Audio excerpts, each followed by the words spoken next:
So, Hinebra at saka Meralco. No, so, nanalo na yung Hinebra. Putol na yung losing streak. Pero, magko-comment lang ako. No? I think nawawala itong si Tony Bishop talaga. Missing link. Kasi, sa opensa ng Hinebra at sa lineup na meron yung Hinebra locally, hindi nag-fit si Bishop. Kasi, parang nag-aagawan sila ni Stan Hardinger, pareho sila ng laro, which is nakikita na ngayon yung pagkawala ni Justin Brownlee sa tingin ko. Kasi sa tingin ko pareho ng laro si Stan at saka si Bishop, pareho sila ng laro, except na import itong si Bishop at si Christian Stan Hardinger ay local. Pero halos pareho sila ng laro.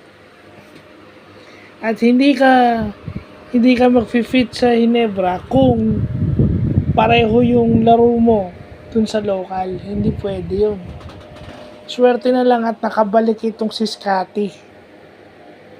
Kasi nung nandyan na si Scotty na yung nag-fill ng role eh. Kumbaga, wala na masyadong pressure sa Hinebra dahil nandyan na yung kanilang all-around guy. Kumbaga yung utility guy nila na offensive threat, si Scotty Thompson yun. One thing na ginawa ng Hinebra this game is na-stop nila yung si Lofton. Yung high scoring import ng Meralco, talaga napag-aralan ng Hinebra yun. So, kailangan bigyan natin ng hats off o i-commend natin yung coaching staff, lalo na to si Coach Tim. Nahinto nila si Zach Lofton. Kaya nahirapan ding umiscore yung Meralco dahil si Zach Lofton malas ang laro, napigilan. Hindi kagaya nung mga nakaraang game na mainit Ngayon 21 points pero yung shooting percentage niya is 5 out of 18.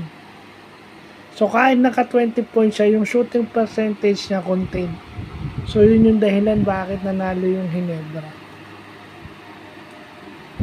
Kasi dun mo makikita yun pagka si Stan Hardinger yung sentro mo, si Stan yung sentro mo, ano ka dapat? Nandun ka dapat nandun ka dapat sa perimeter. It's either tumitira ka ng 3 points consistently or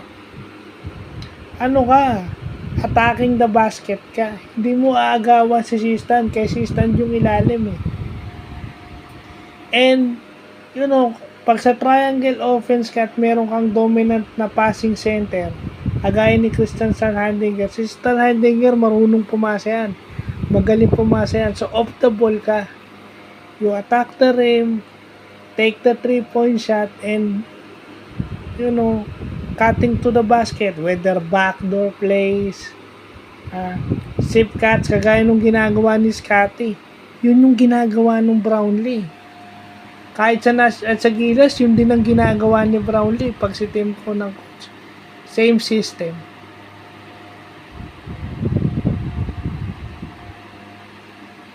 Except siguro nung kalaban yung Jordan dito sa Philippine Arena, talagang take over mode si Brownlee, di ba? Pero aside from that, wala na. Kaya doon namimiss si Justin Brownlee sa tingin mo. Hindi ka mag-fit kung kapareho mo yung laro ng isang local. Kailangan mag-adjust ka. Kakita mo, nawawala yung laro niya. Pag pumupwesto siya sa ilalim, supalpal siya kasi unang-una, hindi consistent yung kanyang 3-point shot. Mid-range, pwede pa. Pero yung 3-point shot niya, which Brownlee gives, yun yung mahirap. Brownlee can take threes at minsan sunod-sunod pa. Swerte lang tong malas lang tong Meralco at minala si Lofton at si Chris Newsom may sakit. Pero ang kagandahan lang nito is si Chris Banchero at saka si Aaron Black pwedeng magkasabay. Pwedeng shooting guard nila ito si Banchero pero hindi lang nag-work ng matagal. Pero okay yun. Dahil ang average si Chris Banchero ngayon is 50-40-90. So, hindi ko alam bakit hindi nag-work this game. Pero po pwede yun.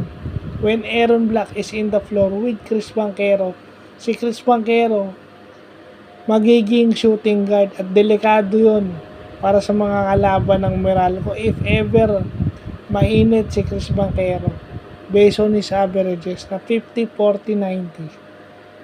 So, yun lang po.